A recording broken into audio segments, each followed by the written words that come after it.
Olá, irmãos, Shalom, tudo bem? Paz do nosso Messias, nosso Jesus. Espero que vocês estejam tranquilos sob a tutela do nosso Deus. Amém? Hoje eu queria refletir com vocês num texto bem interessante de um livro muito interessante, né? Que é o livro do nosso querido profeta Daniel. Uma chave importante, né, da percepção escatológica. E geralmente quando a gente vai para a história de Daniel, a gente vai atrás dessas conexões, né, do entendimento ali do sonho, das visões, e saber exatamente como é que Deus conecta isso tudo, né, essas chaves aí de conhecimento. Mas o Senhor me fez parar nesse texto para perceber uma outra coisa também tão interessante que a gente pode praticar no nosso dia, aplicar para a nossa vida de maneira bem prática, né? Eu sempre estou querendo trazer conteúdo aqui, né, para as minhas redes, até um pouco mais aprofundado do sentido teológico, né, da coisa. Então eu queria trazer temas tipo duas casas de Israel, milênio, né, cara, pós-milênio, oitavo dia, coisas mais profundas, né, profecias e tal. Mas, cara, a gente tem que atender ao chamado do Eterno, entendeu? Então, ele tem me chamado, cara, a falar sobre a palavra dele de forma que você a aplique no seu dia. Amém? Como você vai à padaria como ministro do Senhor? Como é que você lida no seu trabalho como um sacerdote de Deus, né? Como você é em casa, como alguém que tem conhecimento da palavra. Então o Senhor tem direcionado os nossos conteúdos aqui para essa parte mais prática, para o entendimento da palavra, né? Sem distorções, sem exagerar nas interpretações, né? Fazendo da palavra o que bem entende, mas guiado pelo Espírito Santo de Deus, para que a gente possa ter entendimentos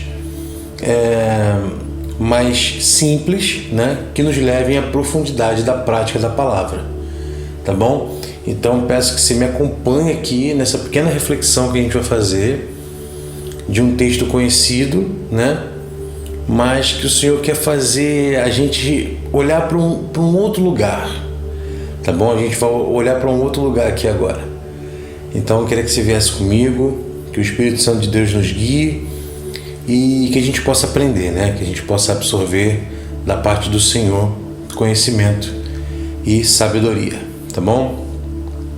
Lá em Daniel 6, a gente vai ler só do 20 ao 22, né? Então já fica a dica, lê o livro todo, é muito interessante. A história é muito interessante, que tem, né, do background ali desse livro. Os acontecimentos, as conexões ali históricas e espirituais e tal, são muito profundas, muito interessantes, cara. É um livro maravilhoso, tá? Então lê o livro todo, a gente vai pegar só essa pequenina porção aqui, mas vale muito a pena uma leitura mais aprofundada, tá bom? Então a palavra diz assim, Daniel 6, do 20 a 22.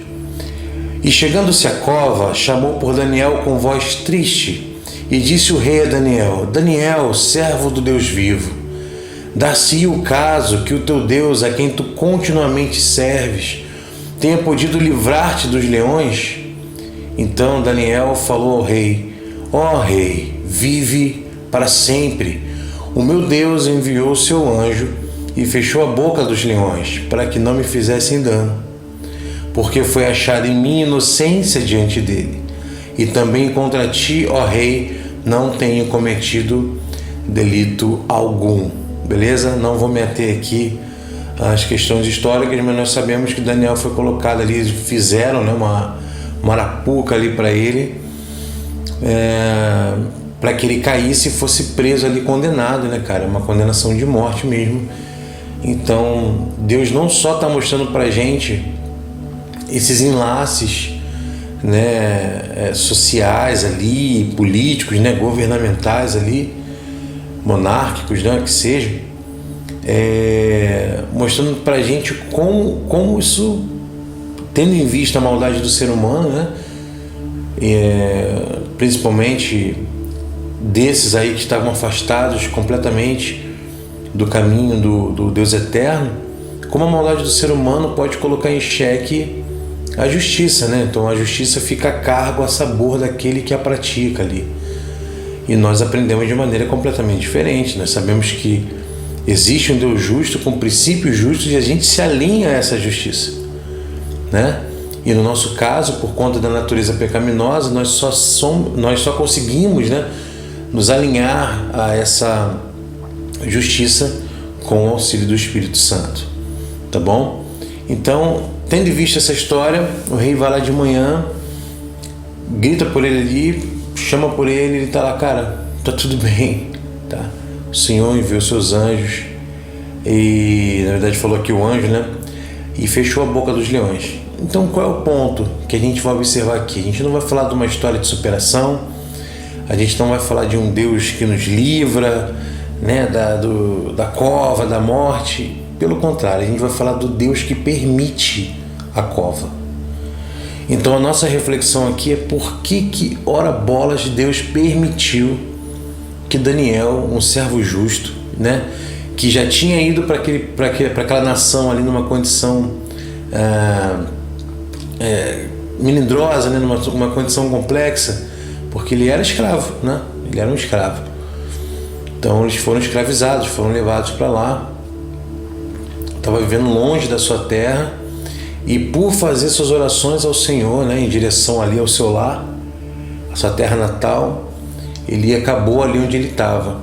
E a pergunta que não quer calar, né? Por que Deus permite a cova? Cara, e você pode estar, não sei, eu vou falar levando em consideração minhas experiências pessoais aqui, né? Mas a gente tenta ao máximo, né? Tá no centro da vontade do Senhor. A gente tenta ao máximo corresponder ao nosso chamado, a gente tenta corresponder a tudo aquilo que Deus determinou para nós, amém? Mas vira e mexe, né? De vez em vez, a gente acaba sofrendo algo muito doloroso, que a gente pensou que estava imune, né, cara, por conta do trabalho ao reino, tá? E na verdade, nós deixamos de lembrar que tudo tem a ver com a forma como Deus enxerga, tá? E para falar do que eu vou falar, eu vou fazer uma conexão com uma outra história, né, que é a história de Sansão, beleza? E a gente vai entender a diferença entre essas duas pessoas que estiveram em momentos muito complexos, né? E qual foi a diferença no agir de Deus em relação a eles. Duas pessoas chamadas, duas pessoas capacitadas pelo Espírito Santo, mas uma alcançou, né, esse mistério do Senhor, do livramento ali, de uma vida onde houve muita honra no que diz respeito ao chamado, né? E no outro não, no outro você tem uma pessoa chamada, uma pessoa que foi convocada pelo Senhor, né?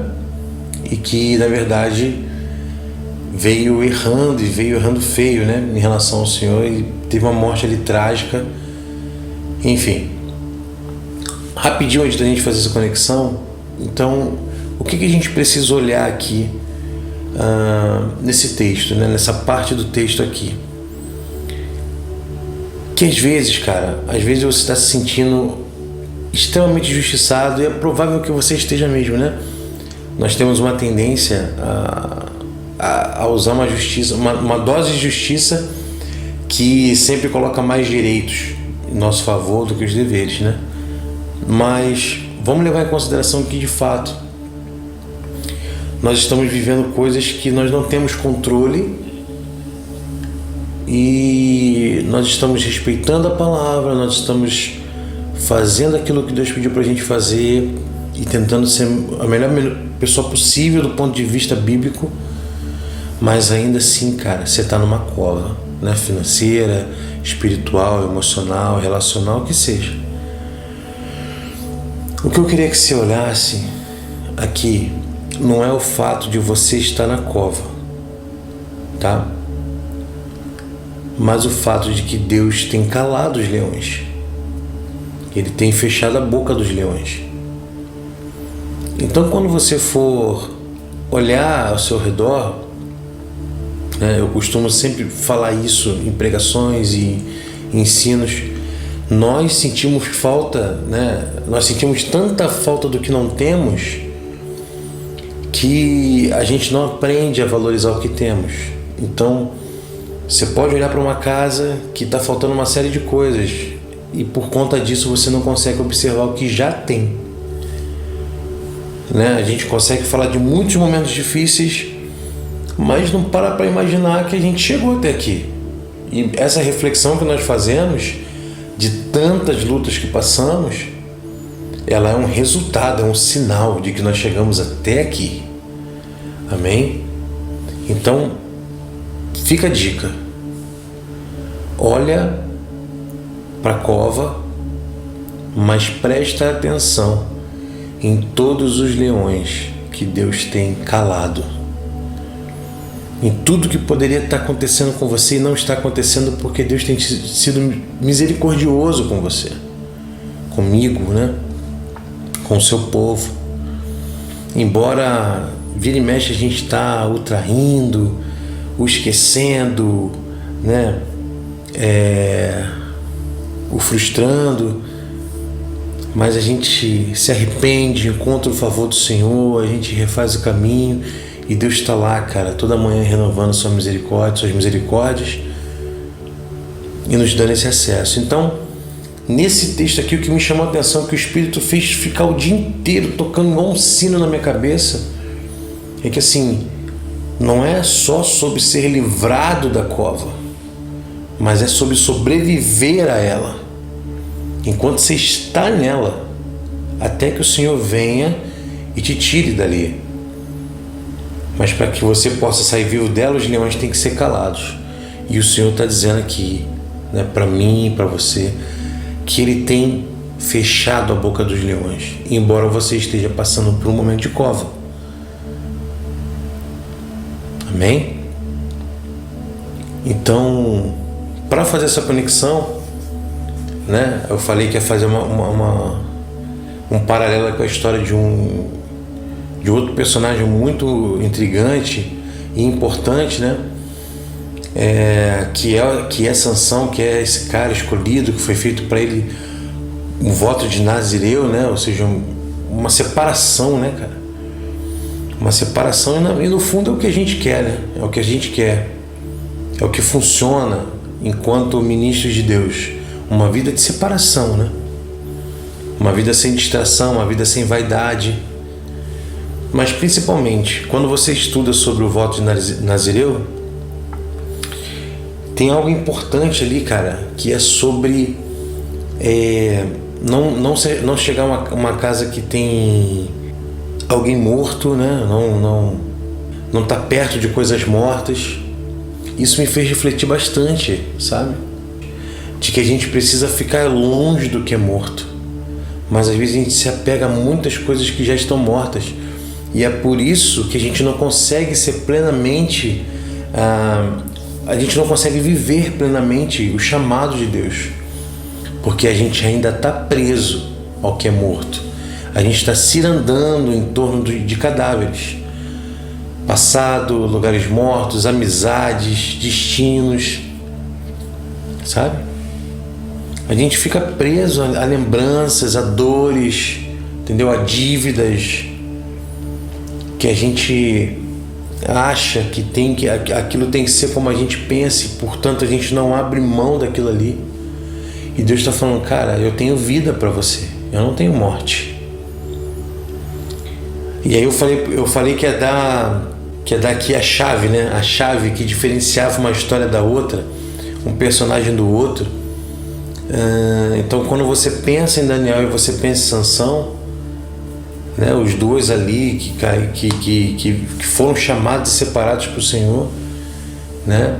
Receberam do Senhor papéis importantes, mas existe uma chave, sabe? Existe uma chave para o coração de Deus, uma chave importante que ativa os degraus mais profundos da relação com Deus, que você realmente mergulha. Essa chave é a obediência. Então você tem de um lado alguém extremamente obediente ao Senhor e do outro lado alguém desobediente ao Senhor. Você vê que no fim os dois são livrados, mas um à custa da própria vida, né? Vivendo ali uma humilhação profundíssima ali, né? Foi, enfim, um final trágico, que é a história de Sansão. E do outro lado você tem um desfecho muito melhor, né? Que é Daniel, comparando com essa história em especial. Então, assim, qual é a grande diferença? Os dois chamados, os dois separados, os dois cheios do Espírito Santo de Deus. Mas qual era a diferença? A obediência. A obediência ao Senhor, aos seus princípios, à sua lei, à sua graça, ao seu evangelho. A obediência ao Senhor, cara, vai fazer toda a diferença. Amém? Principalmente no aspecto relacional com Deus. Não tem como ser filho e desobediente, tá? Então, quando a gente para imaginar a vida de Sansão, né? Para quem conhece a história, quem não conhece, vai lá, lê e faz essa comparação que a gente está fazendo aqui, vale muito a pena. Então, quando a gente pensa, que ele foi lá ele estava com Dalila e contou sua fraqueza para ela, que era o cabelo. A fraqueza de Sansão não era o cabelo. E assim como a força dele não era o cabelo. A força de Sansão estava no Espírito de Deus, né? E a fraqueza dele estava na desobediência. Porque quanto mais ele desobedecia, quanto mais ele estava distante do Senhor, mais fraco ele ficava. O cabelo era parte de um pacto, né? Parte de um rito. Ou seja, parte simbolicamente, traz pra gente, né? Símbolos, traz pra gente direcionamentos, luz, né? Encaminha pra gente o que Deus quer nos dizer desde o princípio das coisas. Passa pra gente todo um plano, entendeu? De que existe um modelo que Deus aprova. E esse modelo é um modelo de obediência. É um código de acesso, né? Vamos assim, esse termo, é um código de acesso ao coração do nosso Pai. Amém? Então, mantenha-se obediente, beleza? Mantenha-se obediente, cara, fiel aos princípios que Deus estabeleceu, sabe? Para que a sua vida tenha destino, propósito. Não é sobre produtividade, sabe? Não é o quanto você vai fazer, mas é como você vai fazer. Os frutos que vêm do Espírito. Amém? Eu não estou falando do fruto do Espírito, estou falando dos frutos. Os frutos. O que vai brotar dessa árvore que é você. Sabe? Frutos que dão vida, que alimentam, que prosperam. E eu não estou falando aqui de uma maneira material, mas eu estou falando assim, que a vida naquilo que você faz, naquilo que você produz, você cria pessoas. Eu acho que essa é uma grande dificuldade que nós temos, né, de saber que nós somos chamados para discipular pessoas, para que elas sejam maiores do que a gente. Amém? Então, obedeça ao Senhor, obedeça a sua lei, sabe? Caminha na sua graça, seja grato porque o sangue de Jesus te libertou, cara, te salvou, te deu destino, propósito eterno, entendeu? Você estava separado, mas agora você foi encontrado, cara, porque o bom pastor te encontrou, te trouxe para o meio das ovelhas dele, tá bom? Então fica com essa palavra e lembra que a obediência é a chave, tá bom? Para nós nos achegarmos cada vez mais a Deus, tá? Então fiquem com Deus. Espero que essa palavra possa abençoar a sua vida. Até a próxima, um abração.